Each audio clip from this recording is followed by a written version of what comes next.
स्वागत है आप सभी बच्चों का इस क्लास के अंदर। और यहाँ पर जो हम लोग स्टार्ट करने वाले हैं चैप्टर नंबर 4 का सेकंड पार्ट, और जो कि आपका चैप्टर नंबर 4 है प्रॉब्लम सॉल्विंग। बिल्कुल आपकी प्रॉब्लम यहीं पर है जो सॉल्व हो रही है। तो सब्सक्राइब क्यों नहीं कर रहे हो? आपने कर दिया तो यार आस पास देखो, आपके दोस्त, आपके पास 4-5 और डिवाइस होंगे तो कर दो यार सब्सक्राइब। तो चलिए सेशन की शुरुआत करते हैं यहाँ पर, और प्रॉब्लम सॉल्विंग से बात है जो करते हैं। लास्ट जो हमारा लेक्चर था उसके अंदर हम लोग देख चुके हैं कि भाई किस तरीके से हम एक प्रॉब्लम को है जो जाकर के सॉल्व है जो करते हैं। मतलब उस प्रॉब्लम को, कोई भी आपके सामने प्रॉब्लम है जो आती है, तो आने के बाद में अब आपके एक्शन उस प्रॉब्लम को सॉल्व करने के प्रति, यानी कि आपकी पहली सोच से लेकर के उस प्रॉब्लम के सॉल्व होने तक आपके उठाए गए सारे के सारे स्टेप, जो कि हमने लास्ट क्लास के अंदर बिल्कुल है जो डिस्कस किए थे। मान लीजिए चलते चलते फैन है जो ऑफ हो जाता है, ठीक है। अब फैन ऑफ हो गया, अब क्या कारण हो सकता है? हो सकता है कि बिजली चली गई हो, है ना, इलेक्ट्रिसिटी नहीं होगी। अब मान लीजिए इलेक्ट्रिसिटी है लेकिन फिर भी फैन ऑफ हो गया, तो क्या दिक्कत हो सकती है? फैन में खराबी हो सकती है, वायरिंग में कोई दिक्कत हो सकती है, मीटर में कोई दिक्कत हो सकती है, या फिर तीसरी चौथी और कोई भी दिक्कत है जो हो सकती है। तो यानी कि हम अलग अलग तरीके से सोचेंगे, अब एक निर्णय पर पहुंचेंगे कि अच्छा ये वाली प्रॉब्लम है जो हो सकती है। अब उस निर्णय पर, यानी कि उस प्लान को आपने सोचा कि अब मुझे क्या करना चाहिए, फिर तुम उसको इम्प्लीमेंट करोगे, ठीक है। यानी कि एक्शन लेने का टाइम है जो आएगा। एक्शन लेने के बाद में फाइनली जाकर के आपको पता चलेगा टेस्टिंग के बाद में कि आप कामयाब हुए कि नहीं, आपको एक सेटिस्फैक्ट्री आंसर मिला कि नहीं मिला। तो ये एक नॉर्मल किसी भी प्रॉब्लम को, इस फैन को ही नहीं, किसी भी प्रॉब्लम को सॉल्व करने का तरीका होता है कि हम स्टेप बाय स्टेप उसके प्रति, उसको सही करने के लिए एक प्रोसीजर को फॉलो है जो करते हैं। अब ये सारी चीज़ें हम लोग डिस्कस कर चुके हैं प्रॉब्लम सॉल्विंग के अंदर। जिन बच्चों ने नहीं देखा है तो मैं उनको बता दूं, यहाँ पर पूरी की पूरी आपकी प्लेलिस्ट चैनल के ऊपर मेंटेन हो चुकी है। मैं आप लोगों को क्लास 11th कंप्यूटर साइंस का पूरा सिलेबस है जो करा रही हूँ। सो आपको चैनल के ऊपर पूरी की पूरी प्लेलिस्ट है जो मिल जाएगी, जिसमें कि मैं आप सब बच्चों को पढ़ा रही हूँ computer science full to syllabus 11th का, ठीक है। 12th का भी आपको मिल जाएगा, IPCS दोनों का ही आपको मिल जाएगा, ठीक है। तो चलिए अब हम स्टार्ट करते हैं। आज की क्लास में आप थंबनेल देख करके आए हो कि आज मैम हमें कराने वाले हैं एल्गोरिथम, बिल्कुल। आज मैम कराने वाले हैं स्यूडो कोड, बिल्कुल। फ्लो चार्ट, बिल्कुल। ना केवल मैं तीनों को आपको एक्सप्लेन करूंगी, मैं इनके एग्जाम्पल्स आपको बताऊंगी, अलग अलग एग्जाम्पल्स, बल्कि मैं इन तीनों के बीच में आपको अंतर भी है जो बताऊंगी कि एल्गोरिदम और फ्लो चार्ट में क्या अंतर होता है, एल्गोरिदम और स्यूडो कोड के अंदर क्या डिफरेंस है जो होता है। तो ये सारे जो आपके मन के अंदर जो सवालात है ना, तो वो सारे सवालों के जवाब आपको अंत तक मिल जाएंगे। तो आराम से बैठ जाइए। चलिए फिर स्टार्ट करते हैं introduction to problem solving chapter के अंदर पार्ट 2। अब designing the problem can be expressed in the form of algo, flow chart, pseudo code, coding, ठीक है। तो कोडिंग तो हमने करनी है। अब कोडिंग से पहले की जो प्रोसेस है वही आपकी एल्गोरिदम, स्यूडो कोड और फ्लो चार्ट है। अब चलिए, अगर एल्गोरिदम की डेफिनेशन की बात करें तो एक सिंपल सी डेफिनेशन है इसकी कि एल्गोरिदम क्या है, एक स्टेप बाय स्टेप प्रोसीजर है किसी भी चीज को करने के लिए। जरूरी नहीं है यहाँ पर कि आप प्रोग्रामिंग के अंदर ही एक एल्गोरिदम शब्द है जिसको इंक्लूड कर सकते हो, ऐसा बिल्कुल भी नहीं है। एल्गोरिदम का मतलब ये है कि भाई किसी भी प्रॉब्लम को आप स्टेप बाय स्टेप कैसे है जो उसको सॉल्व कर रहे हो। सुबह से उठने से लेकर के रात को सोने तक हम एल्गोरिदम ही तो बनाते रहते हैं। सुबह से लेकर शाम तक हम क्या करते हैं कि भाई ऐसा करेंगे, फिर ऐसा करेंगे, स्टेप बाय स्टेप हम चीज़ों को सोचते रहते हैं। खाना बना रहे हैं तो हम स्टेप्स को फॉलो कर रहे हैं, कोई गेम खेल रहे हैं तो हम स्टेप्स को फॉलो कर रहे हैं, कहीं जा रहे हैं तो हम इस एल्गो को फॉलो कर रहे हैं। तो यानी कि एल्गोरिदम कोई ज़रूरी नहीं है कि प्रोग्रामिंग के अंदर ही है जो आती है, नहीं, स्टेप बाय स्टेप किसी भी काम को करने का एक प्रोसीजर हो गया, एक प्रोसेस हो गई, तो अगर हमारे सामने कोई भी प्रॉब्लम आती है तो आते ही उसका सॉल्यूशन नहीं मिल जाता है। सबसे पहले हम सोचते हैं, उस प्रॉब्लम को हम एनालाइज करते हैं कि क्या हो सकता है इस प्रॉब्लम के आने के बाद में, क्यों आई, कैसे आई। जो WH फैमिली है वो हमारे सर पर मंडराने लगती है। तो हम एक सॉल्यूशन पर पहुंचते हैं, फिर उसका आगे सॉल्यूशन देखते हैं, फिर हम उसको एक्शन लेते हैं। तो ये एक स्टेप हो गए ना, बस यही हमारी क्या हो गई, एक एल्गोरिदम हो गई। ठीक है, अब प्रोग्रामिंग के अंदर हम इसको क्यों लेकर के आए हैं, तो आप इसको समझो कि आप लोग सीखने वाले हो पाइथन प्रोग्रामिंग लैंग्वेज, यानी कि आपके सिलेबस के अंदर है कि आपको कोडिंग सीखनी है पाइथन के अंदर। तो अब कोडिंग ऐसे नहीं कि अचानक से उसका एक अवतार आ जाएगा आपके दिमाग के अंदर, मतलब मन के अंदर, और आप अचानक से प्रोग्राम है जो करना सीख जाओगे। और मतलब अचानक से कुछ नहीं होता है, इतना इजी कुछ नहीं होता है ना। सो अगर इतना इजी लाइफ में होता तो शायद लाइफ ही ना होती। अब देखिए, आपके सामने मैंने कहा कि चलो एक फैक्टोरियल का प्रोग्राम है जो बना करके बताओ। अब आपको सबसे पहले तो ये पता होना चाहिए कि यार व्हाट इज़ फैक्टोरियल। फैक्टोरियल तुम्हें पता चल गया कैसे करते हैं। अब उसके लिए आपको स्टेप बाय स्टेप सबसे पहले आपको वैल्यू लेनी है ना, किसका फैक्टोरियल निकालना है आपको, है ना। फिर उसके बाद में आपको पता चल गया कि अगर फैक्टोरियल 5 का निकालना है तो 1 से लेकर के 5 तक सबको मल्टीप्लाई करना पड़ेगा। तो हम क्या करेंगे, लूप का यूजेज यहाँ पर करेंगे। तो स्टेप बाय स्टेप आप सोच रहे हो कि अच्छा अब मैं लूप का यूज़ करूँगी तो लूप कैसे चलाऊँगी, है ना। तो फिर मुझे लूप के अंदर जो वैल्यू लेनी है उसके लिए एक वेरिएबल बाहर है जो डिक्लेयर करना पड़ेगा, उसको किस वैल्यू से इनिशियलाइज करना पड़ेगा, है ना। फिर फाइनली जाकर के आपके पास में एक वैल्यू आ जाएगी जो कि आपका फैक्टोरियल होगा और उसको आपको प्रिंट करना होगा। तो ये आपके प्रोसीजर, आपका एक स्टेप होगा। तो ये जो क्लिकिंग है या ये जो लॉजिक आपके माइंड में कैसे क्लिक हो रहा है, उसी के पहले आपको जी सीखना होगा एल्गोरिदम, आपको जी सीखना होगा फ्लो चार्ट, स्यूडो कोड, यानी कि आप प्रोग्रामिंग करने से पहले, कोडिंग करने से पहले उसके बारे में है जो सोच रहे हो, ताकि आपके दिमाग में जो आइडिया है ना वो जल्दी से क्लिक हो। यही तो सारा खेल है यार, लॉजिक कैसे क्लिक होगा। तो लॉजिक क्लिक कराने के लिए आपको एल्गोरिदम के ये जो पाथ हैं इनसे गुजरना पड़ेगा, क्योंकि इनके अंदर क्या है, ये चीज़ें ईजी हो जाती हैं न्यू कमर्स के लिए या हमारे लिए भी, है ना। अगर कोई भी हमारे सामने कोई सॉफ्टवेयर आ गया कि बनाने के लिए, तो अब मैं उस सॉफ्टवेयर को अचानक से, ऐसा नहीं कि मैं उसका कोड स्टार्ट कर दूंगी, तो क्या करूंगी यार, उसकी एक एल्गो बनेगी, उसका एक फ्लो चार्ट बनेगा कि यूज़र की क्या रिक्वायरमेंट हो सकती है, पहले क्या करेंगे, बाद में क्या करेंगे, तो एक पूरा प्लान प्रॉपर।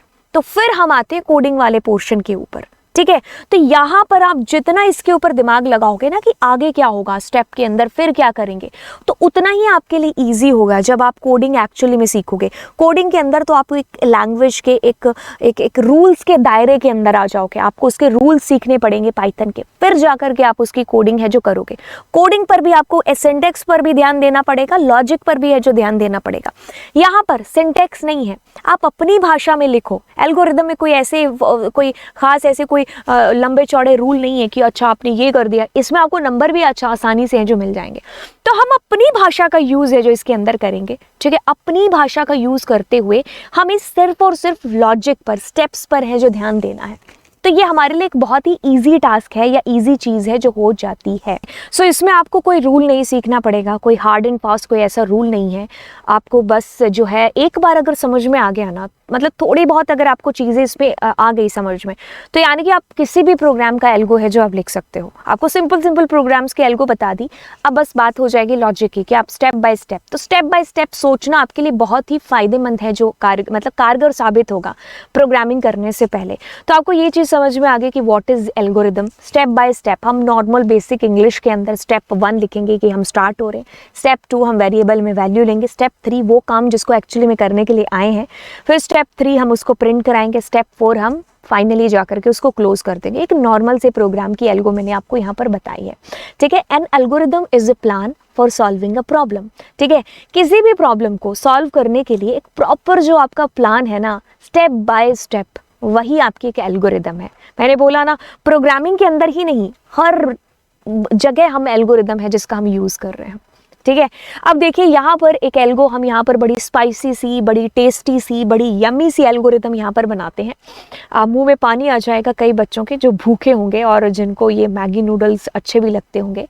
तो मैगी के लिए अगर मैंने आपको कहा कि चलो चलो चलो चलो चलो चलो मैगी बनाते हैं, तो हम कैसे बनाएंगे? स्टेप नंबर 1 हम स्टार्ट करेंगे। यहाँ एल्गोरिदम में सबसे बेस्ट पॉइंट ये पहला पॉइंट इज स्टार्ट।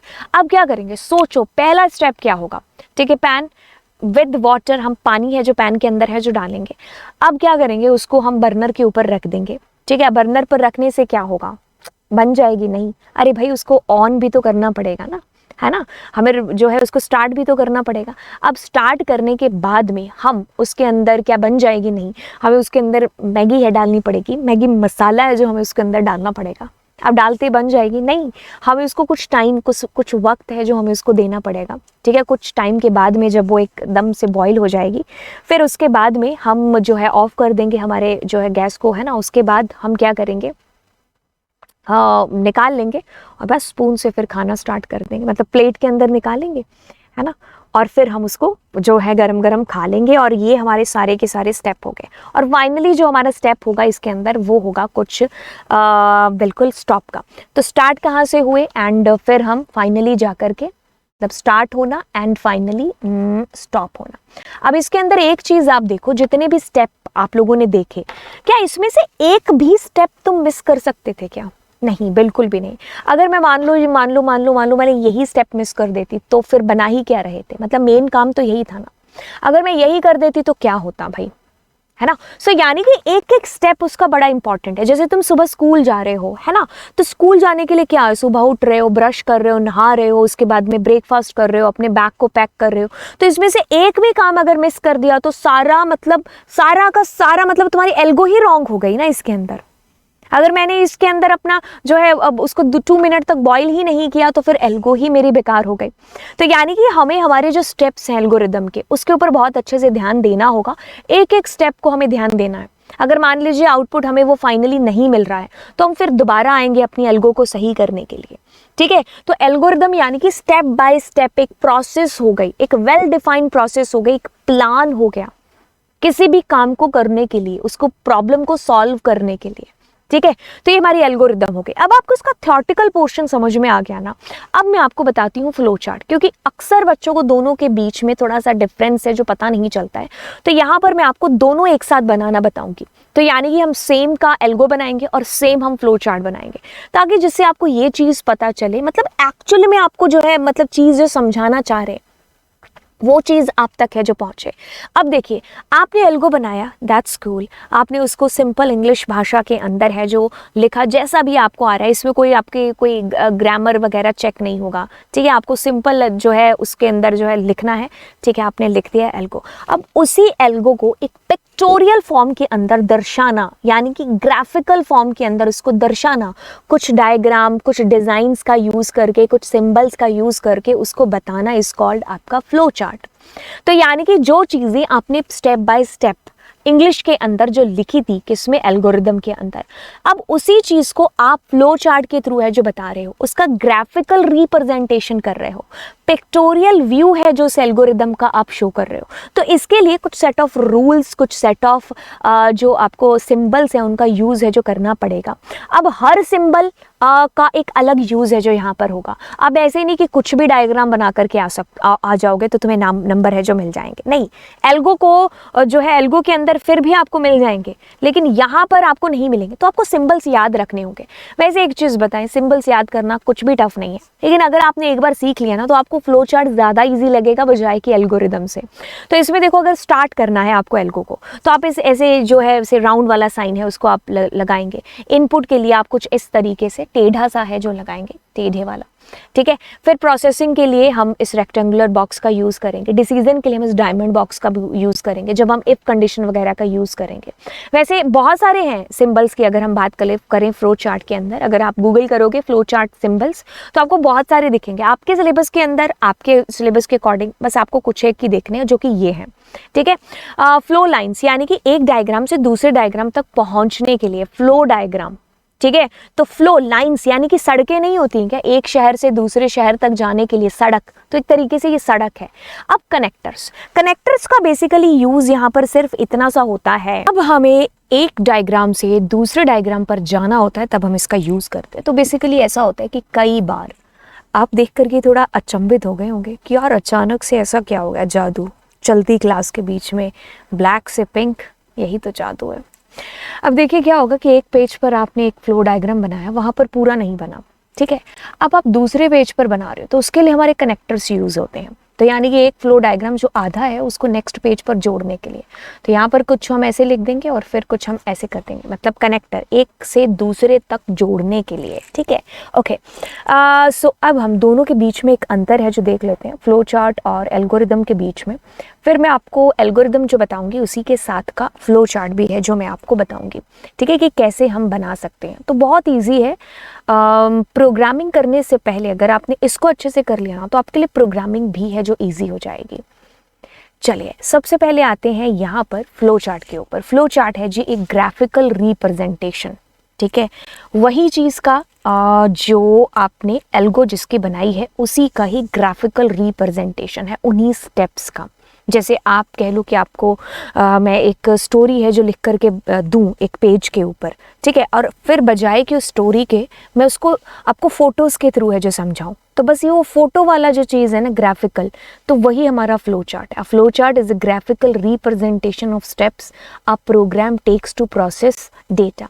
प्रोग्राम जो हमने बनाना है वो शुरू कैसे हुआ, उसके बीच में कैसे काम हुए, वो सारी चीज़ें अंत तक हम एक फ्लो डायग्राम के थ्रू है जो बता रहे हैं। वो सारे सिंबल्स जो अभी हमने देखे हैं उनका यूज़ करते हुए। वहीं अगर हम एल्गो की बात करेंगे तो इसमें हम सिंपल नॉर्मल इंग्लिश के अंदर स्टेप बाय स्टेप, स्टेप 1 में ये हुआ, स्टेप 2 में ये हुआ, 3 में ये हुआ, सो ऑन तक हम लिखते जाते हैं, स्टेप्स को लिखेंगे, ठीक है, एक एक पहलू की तरफ ध्यान देते हुए एक एक स्टेप। अब अगर फ्लो चार्ट की बात करें तो इसको समझना थोड़ा सा इजी हो जाता है, क्योंकि एक बार अगर आपको पता चल गया ना कि भाई फ्लो डायग्राम में ये कनेक्टर है, ये फ्लो लाइंस है, ये डायमंड बॉक्स इफ कंडीशन के लिए यूज़ आता है, तो इसको अंडरस्टैंड आप इजीली कर सकते हो। आप खुद से सोचिए ना कि मैं आपको एक पेज दे रही हूँ, उस पर मैंने एक स्टोरी लिखी है, आप वो पढ़ना ज़्यादा पसंद करेंगे या फोटोज़ के थ्रू? बिल्कुल आप कहोगे फोटोज़ के थ्रू, आपको जल्दी से समझ में आएगा, है ना। वहीं पर एल्गोरिदम थोड़ी सी कॉम्प्लेक्स हो जाती है अंडरस्टैंड करने के लिए, क्योंकि इसमें टाइम ज़्यादा लगेगा, ऑब्वियसली आपको इसमें पढ़ना पड़ेगा, देखना पड़ेगा, ठीक है। लेकिन फ्लो डायग्राम में क्या है, सड़कें हैं, पहले यहाँ पर आए, फिर दूसरे शहर गए, फिर तीसरे शहर गए, तो मतलब आप इसको इजीली अंडरस्टैंड कर सकते हो। और अगर इसको अंडरस्टैंड इजीली कर सकते हो तो एक प्रोग्रामर के लिए बनाना भी बहुत इजी है जो इसको हो जाता है। देखिए डायग्राम है जो इसके सिंबल्स हैं वो पहली बार में अगर पता चल जाए, मतलब पहली बार में थोड़ा सा टफ लगता है, लेकिन अगर वो आपको पता चल जाए, आपको समझ में आ जाए तो इट इज़ ईजी, ठीक है।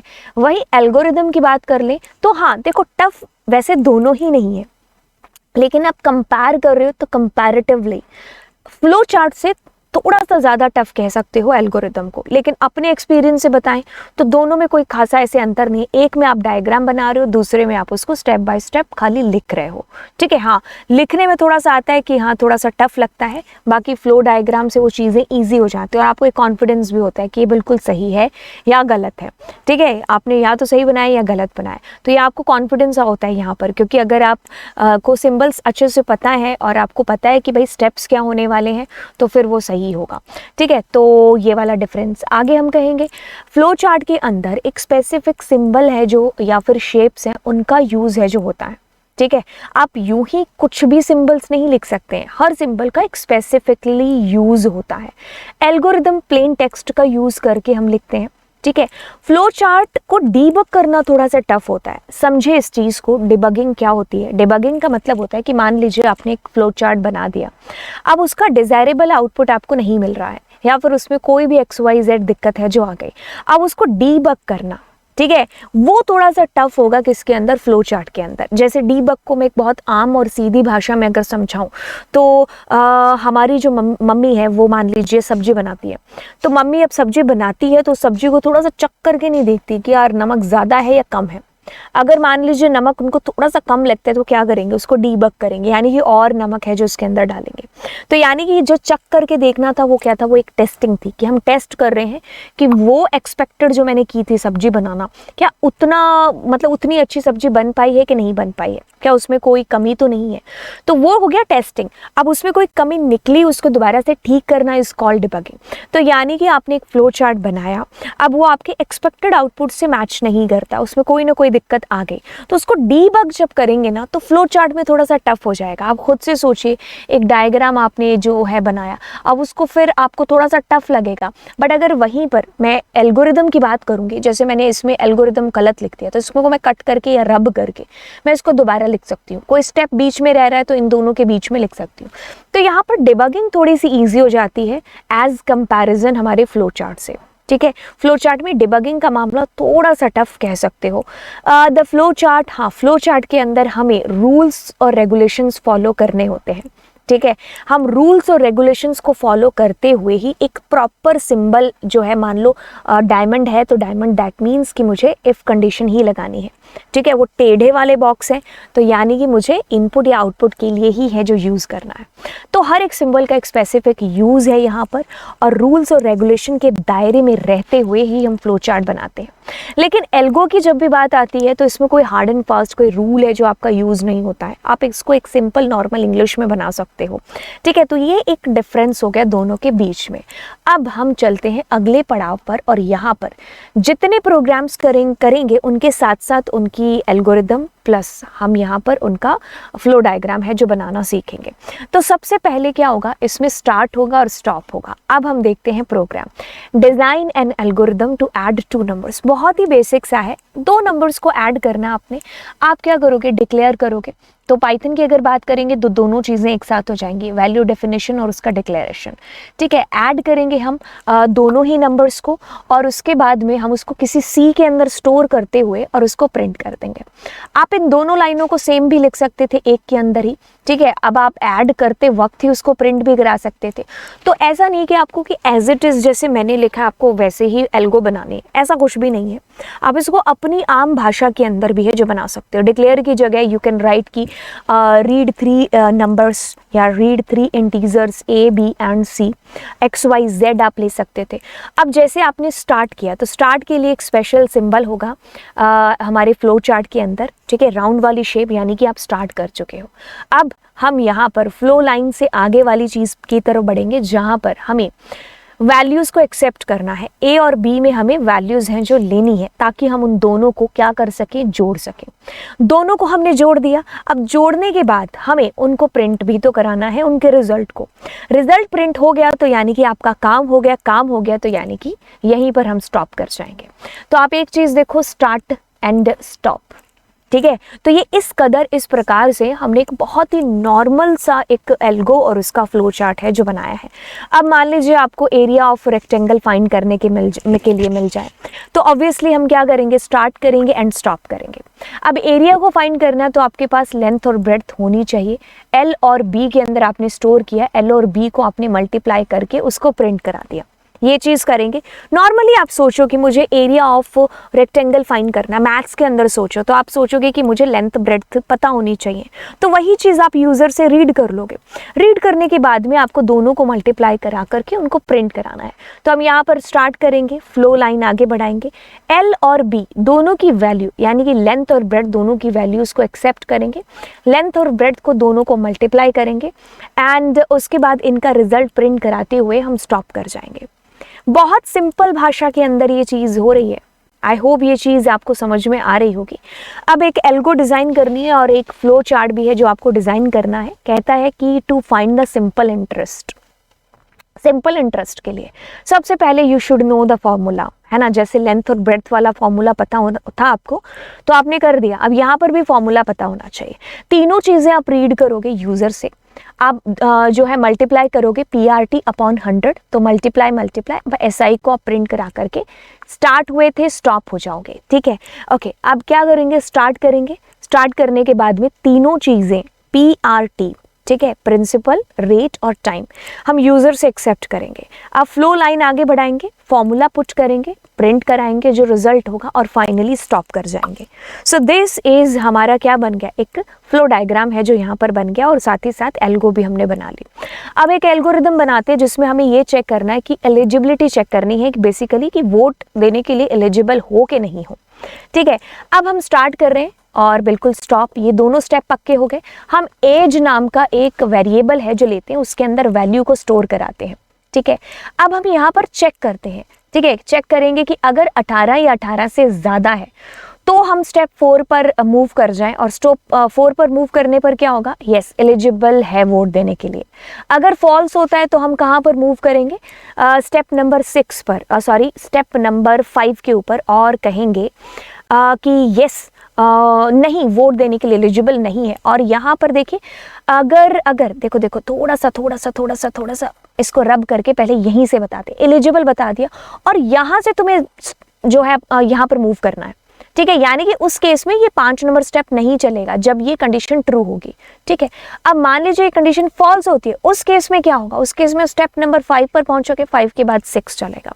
जैसे कि अगर फ्लो डायग्राम के अंदर देखें तो हमने स्टार्ट किया, ठीक है। स्टार्ट करने के बाद में एज को रीड किया, रीड करने के बाद में ये डायमंड बॉक्स आपका यहाँ पर आता है। डायमंड बॉक्स के अंदर क्या है कि आप चेक करोगे कि अगर जो एज है वो 18 या 18 से ज़्यादा है, अगर एज है और अगर ये कंडीशन ट्रू होती है, तो आप बढ़ जाओगे और कहोगे कि एलिजिबल टू वोट, और आप स्टॉप करके चले जाओगे। ये चीज़ क्लियर हुई। अगर ऐसी चीज़ नहीं होती है, यानी कि ये क्या होता है, आपके पास में फॉल्स होता है, यानी कि नो, ठीक है। यानी कि ये वाला है, जो बंदे की एज है वो 18 या 18 से ज़्यादा नहीं है, उसे कोई ऐसा नंबर एंटर किया है जो कम है, तो अब हम नॉट एलिजिबल को बढ़ेंगे, और अब ये हमारा आना चाहिए, और अब हमारा स्टॉप होगा।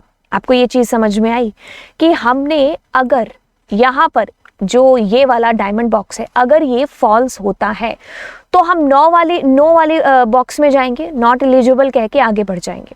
लेकिन अगर ये येस होता है तो हम कहेंगे येस और फिर स्टॉप की तरफ बढ़ जाएंगे। इसीलिए हमने यहाँ पर ये चीज़ है जो लिखी है, क्या मैं दोबारा से इस चीज़ को एक्सप्लेन कर दूँ। देखिए क्या है, कहता है कि अगर एज 18 से ज़्यादा है तो आप क्या करो, स्टेप 4 की तरफ बढ़ो, 4 में करते ही आप स्टेप 6 को मूव कर जाओ, ठीक है। लेकिन अगर नहीं होता तो स्टेप 5 की तरफ जाओगे, 5 के बाद 6 तो आना ही है, ठीक है। ये चीज़ आई थिंक आपको क्लियर हो गई होगी। अब कहते हैं कि राइट एल्गोरिदम और फ्लो चार्ट आपको दोनों ड्रॉ करने हैं। बिगर नंबर आपको बताना है यहाँ पर कौन सा है। पहले आप ए और बी को एंटर करेंगे, अगर ए बी से बड़ा है, ठीक है, तो कहता है कि आप 4 नंबर स्टेप को मूव कर जाओ, ए इज बिग, और स्टेप 6 के अंदर आ जाओगे, यहाँ पर हो गया, ठीक है। अगर नहीं है तो स्टेप 5 की तरफ बढ़ोगे, 5 के बाद 6 तो आ ही जाएगा, ठीक है। 2 नंबर में से कौन सा बड़ा है, स्टार्ट करेंगे। स्टार्ट करने के बाद में ए और बी के अंदर की वैल्यूज को रीड करेंगे, क्या ए बी से बड़ा है, अगर हाँ तो ए इज बिग, मैसेज प्रिंट करके स्टॉप करके आ जाएंगे। अगर मान लीजिए ये बड़ा नहीं होता तो हम क्या करते, यहाँ पर बी इज बिग करके स्टॉप करके बाहर आ जाते, ठीक है। तो ये हमारा क्या हुआ, जहां पर हम लोगों ने यूज़ किया किसको, डायमंड बॉक्स को, इफ़ कंडीशन को यूज़ है जो किया है। चीज़ें बहुत सिंपल है, बहुत आसान है, बार बार आप इसको देख करके इन चीज़ों को और ज़्यादा पक्का कर सकते हो। अब सवाल आता है कि what is a good program. देखिए, एक अच्छा प्रोग्राम वही होगा जिसमें आप चीज़ें क्लियर करोगे, सिंप्लिसिटी है जो अपने प्रोग्राम के अंदर रखोगे। ऐसा बिल्कुल भी ज़रूरी नहीं है कि आपके प्रोग्राम में बहुत सारे इफ कंडीशन होने चाहिए, बहुत सारे लूप होने चाहिए, तभी वो एक गुड प्रोग्राम होगा। नहीं, ऐसा बिल्कुल भी नहीं है। आप अपने प्रोग्राम को जितना हो सके उतना सिंपल रखो और उतना क्लियर रखो। अगर बोर्ड के एग्जाम्स की बात करोगे तो मैं कहूँगी कि वहाँ तो ये चीज़ आपको श्योर है जो रखनी है, क्योंकि आप प्रेजेंट नहीं हो जब आपकी कॉपी चेक हो रही है, तो सामने वाले को आप चीज़ें क्लियर और सिंपल रखो ताकि उसके लिए टाइम कम में आपकी कॉपी इजीली चेक हो जाए। अगर वहीं पर आप उसके लिए कॉम्प्लेक्स चीज़ें रखोगे तो बिल्कुल इतने कम टाइम में कॉम्प्लेक्स चीज़ें जो हैं फिर आपके नंबर कटने के चांसेस हैं जो हाई हो जाते हैं, ठीक है। तो यहाँ पर एक प्रोग्राम है जो सिंपल होना चाहिए और उसमें क्लैरिटी होनी चाहिए कि आखिरकार तुम कर क्या रहे हो। जैसे अभी हमने क्या किया था, जितने वेरिएबल 2 लेने थे, अगर 2 नंबर में से हमें बड़ा छोटा डिक्लेयर करना था, सो ज़्यादा वेरिएबल्स भी डिक्लेयर करके क्या है ना, तो नाम उनके बहुत सिंपल रखो। एज जैसे हमने लिया था तो एज नाम के वेरिएबल, एज में एज डाली थी तो एज ही उसका नाम है जो रखा था, ठीक है। तो नाम भी उसके बड़े सीधे और सिंपल है जो आप रखो। प्रॉपर नेमिंग अपने आइडेंटिफायर की दो, है ना। तो ऐसा नहीं कि आप एज में एज डाल रहे हो तो उसका नाम आपने कुछ रख दिया प्रिंसिपल, ठीक है, आपने रख दिया टाइम, तो टाइम में एज का क्या लेना देना। हालांकि प्रोग्राम आपको नहीं बोलेगा कि ऐसे मत करो, लेकिन बीइंग ए प्रोग्रामर मैं भी एक सुपर सीनियर होने के नाते आपको ये एडवाइस दूंगी कि नेमिंग आप थोड़ी सी प्रॉपर करो, एक प्रोफेशनल नेमिंग है जो करो, क्योंकि कल को आप अगर बड़े सॉफ्टवेयर बनाने जाओगे तो वहाँ ऐसे नाम नहीं देंगे, बाहुबली, जुड़वा, KGF, जो हम 11th और 12th के अंदर वेरिएबल्स के नाम, प्रोग्राम्स के नाम है जो देते हैं या रखते हैं, तो हम ऐसे नहीं दे सकते, ठीक है। तो वो ठीक है 11th 12th तक, लेकिन जब आप प्रोग्रामिंग की तरफ एक्चुअली जब आप बढ़ोगे चाहिए, तो आपको एक नेमिंग प्रॉपर रखनी है और अपने प्रोग्राम को जितना हो सके उतना सिंपल बनाना है, ठीक है। जहाँ रिक्वायरमेंट हो इफ कंडीशन की या फॉर लूप की या वाइल की या किसी भी चीज़ की, वहीं उसकी एंट्री कराओ। जहाँ उसकी ज़रूरत नहीं है तो हम उसको फालतू में क्यों लेकर के आए, क्यों कॉम्प्लेक्सिटी अपने प्रोग्राम की है जो बढ़ाएं यहाँ पर, ठीक है। तो अपने प्रोग्राम को बहुत ही सिंपल और सादा है जो आपने रखना है। एक प्रोग्राम, अच्छे प्रोग्राम जो होता है वो यूज़र फ्रेंडली होता है, पोर्टेबिलिटी होती है, रिलायबल होता है आपका प्रोग्राम, और बिल्कुल सेल्फ डॉक्यूमेंटिंग कोड है जो होता है, ठीक है। यूज़र फ्रेंडली से मतलब है कि हम जो सॉफ्टवेयर बना रहे हैं, अब जैसे व्हाट्सएप है, व्हाट्सएप सीखने के लिए या व्हाट्सएप करने के लिए, हमें व्हाट्सएप यूज़ करने के लिए हमें कोई स्पेसिफिक ट्यूशन थोड़ी ना लगनी पड़ी थी।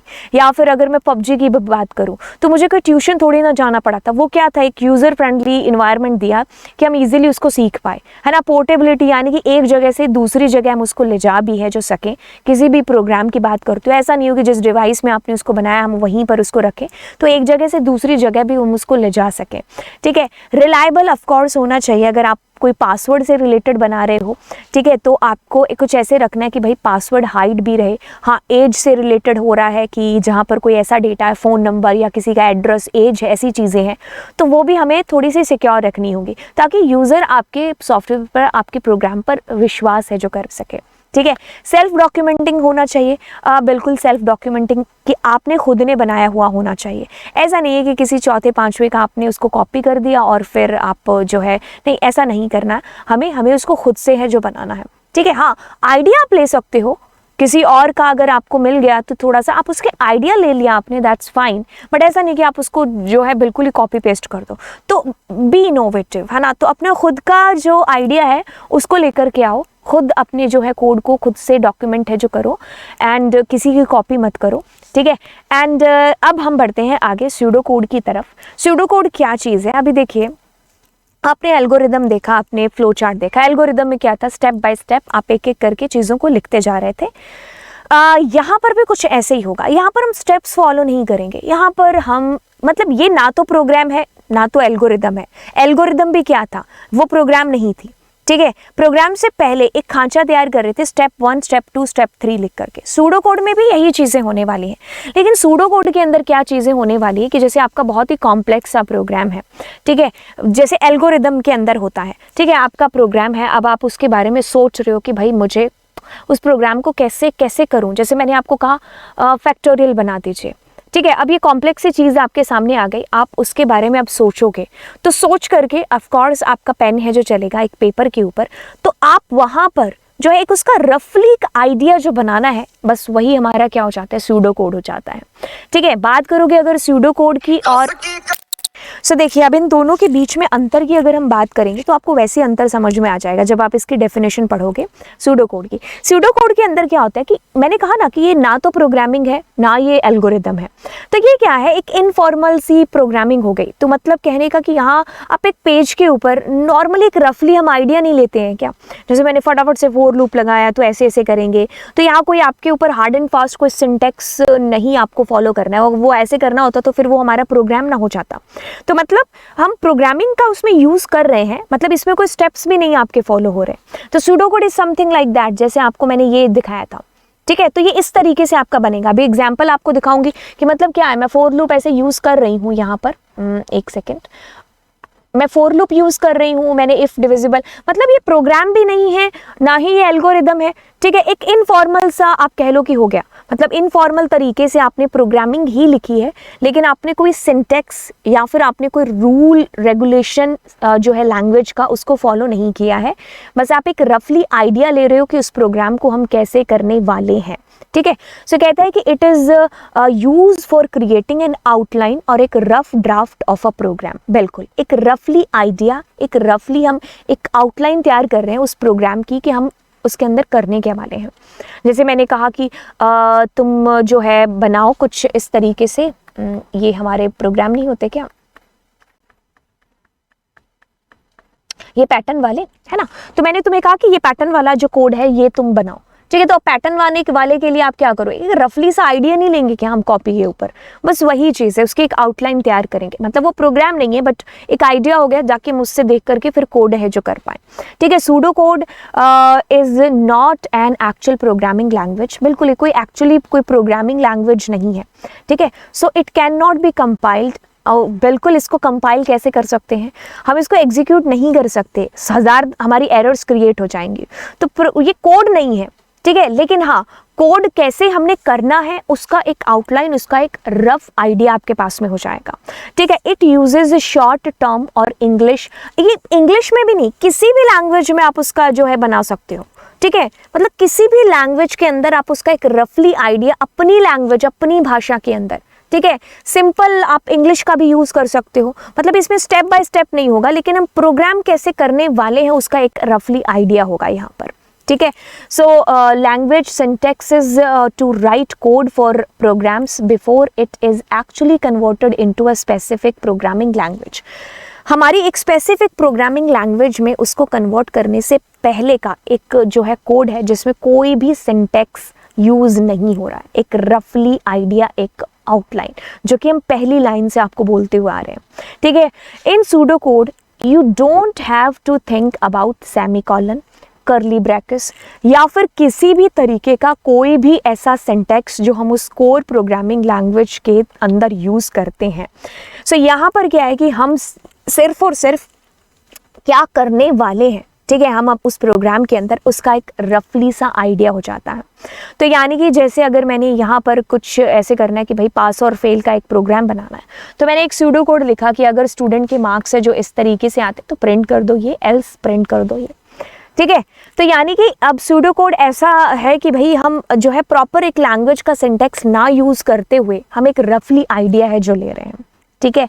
अब अगर दोनों के अंदर के अंतर की बात करें किसकी, एल्गोरिदम के, तो एल्गोरिदम ये चीज़ आपको पता चल गई कि इसमें एक जो है सिस्टमैटिकल लॉजिकल अप्रोच का यूज़ हो रहा है, एक वेल डिफाइंड अप्रोच है जिसमें आप स्टेप बाय स्टेप प्रोसीजर है जो फॉलो कर रहे हो कि अब मैं ये करने वाला हूँ, अब मैं ये करने वाला हूँ।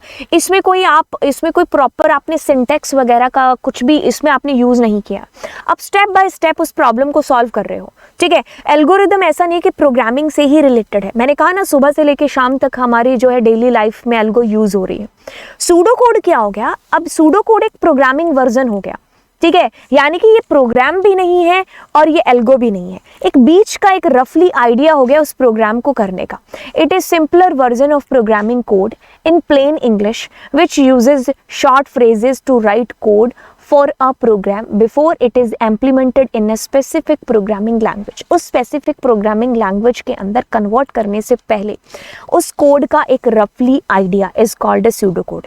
एल्गोरिदम एक स्टेप बाय स्टेप प्रोसीजर हो गया, ये प्रोग्रामिंग से ही रिलेटेड नहीं है, ये हर चीज़ से रिलेटेड है, यानी कि किसी भी प्रॉब्लम को सॉल्व करने के लिए उसके स्टेप बाय स्टेप प्रोसीजर हो गए, ठीक है। यहाँ पर आप उसके हर एक स्टेप की तरफ है जो ध्यान दे रहे हो। सूडो कोड के अंदर आपने एक रफली आइडिया एक प्रोग्राम का बनाया है, ठीक है। आप उसको ड्राई रन भी है जो बार बार करके देख रहे हो कि अगर मैंने ये वैल्यू डाली तो क्या होगा, वो वैल्यू डाली तो क्या होगा, फिर उसको आप कन्वर्ट करते हो किसके अंदर, हमारे कोड के अंदर, हमारी स्पेसिफिक प्रोग्रामिंग लैंग्वेज के अंदर। सो आई होप ये चीज़ आपको बहुत अच्छे से समझ में आई होगी। मैंने तीनों चीज़ों को बहुत ही आराम से आपको एक्सप्लेन करने की कोशिश की है। अगर आप इस पूरी वीडियो को जो है अंत तक देखोगे, यानी कि यहाँ तक आपने देख लिया है, तो ये मेरी गारंटी है कि आपको कोई भी डाउट इसमें नहीं आया होगा, ठीक है। और अगर आपको फिर भी ऐसा लगता है कि आपको कुछ और चीज़ें पूछनी है तो नीचे कमेंट सेक्शन है जिसके अंदर आप पूछिए। आप दोस्तों के साथ में इस चैनल को ज़रूर शेयर करिए, वीडियो को लाइक करके जाना अगर आपको ये चीज़ें समझ में आई, एंड बिल्कुल शेयर तो आप करेंगे ही अपने दोस्तों के साथ में, ठीक है। तो चलिए फिर मिलते हैं आपको किसी नेक्स्ट इंटरेस्टिंग लेक्चर के अंदर। और हाँ, एक चीज़, इसके बाद में हमारी प्रोग्रामिंग स्टार्ट हो रही है, ठीक है। तो चलिए फिर बाय बाय।